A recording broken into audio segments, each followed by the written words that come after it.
So a few years ago, TC, our managing editor, built a gaming desktop, but it's kind of out of date and it's definitely not going to hold up for Battlefield 5.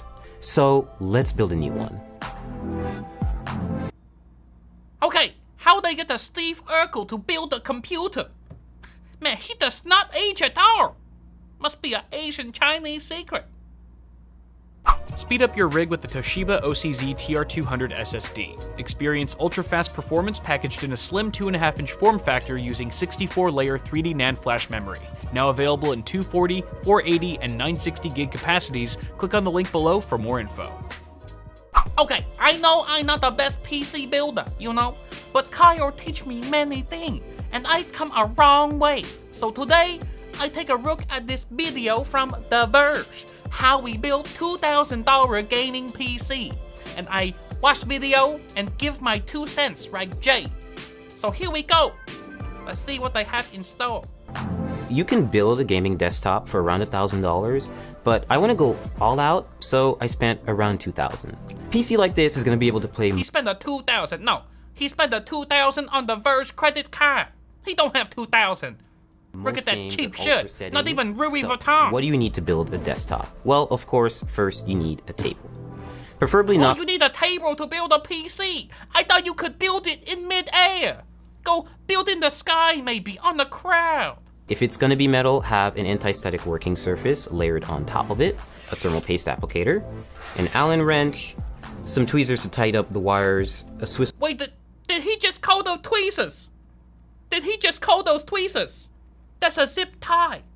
How in God's name is my English better than his? What the tweezer? That's for the eyebrow. The PP. What the? A Swiss Army knife, which hopefully has a Phillips head screwdriver in it. And wait, a Swiss Army knife that hopefully you hope it has screwdriver. What's he saying? All you need to build a PC is an Allen wrench and a hope. No, that's a stupid idea. Get the real screwdriver. You should ditch Aaron and get with Philip. And last but not least, an anti-static bracelet, which is to protect you and the parts. These are the parts you're gonna need, but more... Hold on. He doesn't even connect it to the ground. How the...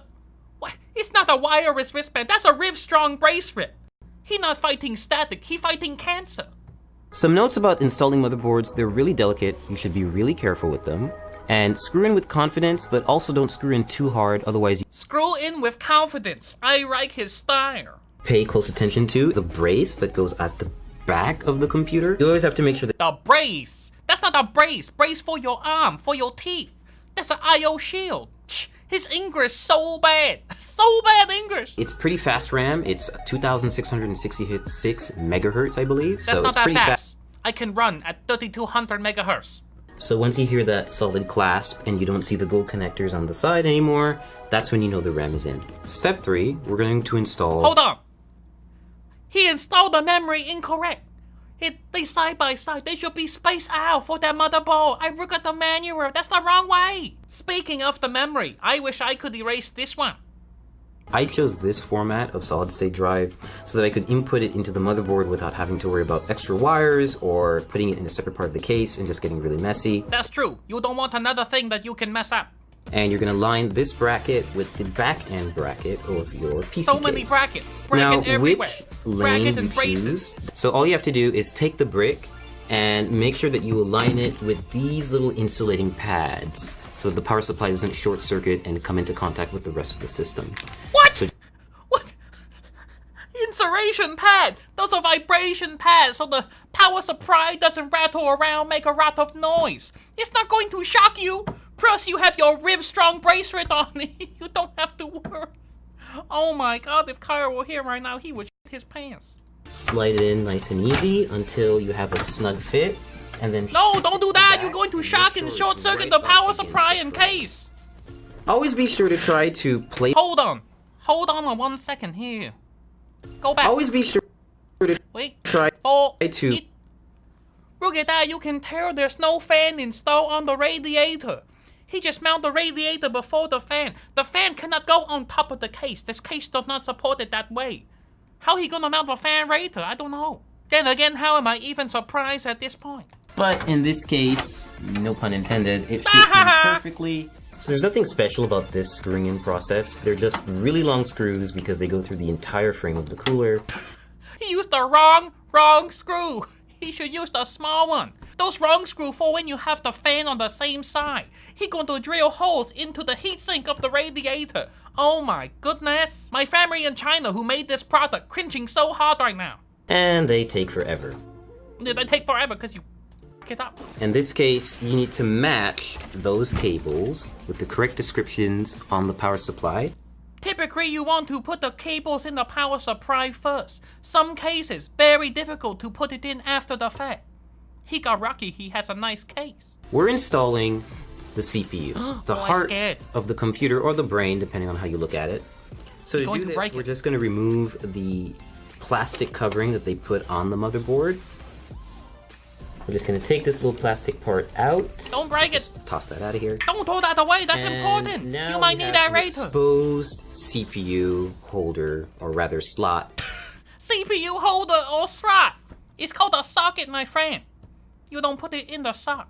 You put something else in the slot, but not a CPU. That's for the socket. And we're going to use the CPU applicator. This is a special little part that not everyone may get, but this motherboard that we got from ASUS definitely does have. It's called a CPU installation tool.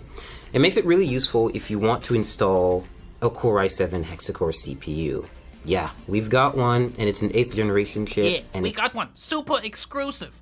You can only buy it on every major retailer in the world. So what having this little installer does for you is it's basically a brace that you can apply again with the braces. Right to the he CPU. revved his braces. What if you don't have the applicator? How you install? You follow this guide. You have no idea how to install CPU. So we're about to apply thermal paste to the CPU. Oh God, I can't Every CPU cooler actually comes with a bit of thermal paste already neatly applied in a circle around it. But it's usually not enough. It's good, essentially PC building practice to have a little bit extra and layer it on top of the CPU. Oh my God, what he do? It's a CPU. You're not icing a cake. Okay, it look like a stop sign. Oh my God, he used the whole tube or what? So you're gonna see that there are 4. Oh Jesus! Oh my God, it look like a Jackson Pollock painting. Oh my. Physically come in contact with it, like basically keep it cool. Take thumb screws like this and just screw them on. So now that our internals are done, we're gonna put all the panels back on, which is the top glass, side glass, front glass, and of course the back panel where all of this thank God it's done. happening. Please, no So we more. fully built the PC. Oh my everything God. was put together. Hold on. And we got Go back to that cable management. We fully built the PC. What the f is that? You have such a good case. Your cable management look like a spaghetti. Everything's put together, and we got to the post screen. So what's next? That's amazing. Well, you need a That's USB the biggest flash. surprise of all. He got to the post screen. Ladies and gentlemen, round of applause. This has to be the worst PC building video of all time. And I should know, I wrote the book on how to not build a PC. Very scary. Someone who built a PC for the first time might think this is a good video to follow and their PC explode. They don't know the video bad because they disable the like and dislike and the comment. So much censorship. Feel like I'm back in China. Please, if you make a tutorial, make sure you know how to do what you're trying to tell people to do. It's a simple concept. Why am I explaining? Jesus. Okay, I go now. I feel bad. I'm just in a bad mood. I'm going to drink my sorrow. Thank you for watching. Subscribe to Kyle's channel. Maybe I take over the channel someday. Who knows? You know. Stay sexy. Peace, motherfucker. Yeah. Let's write his refrigerator. Say you steal all the beer.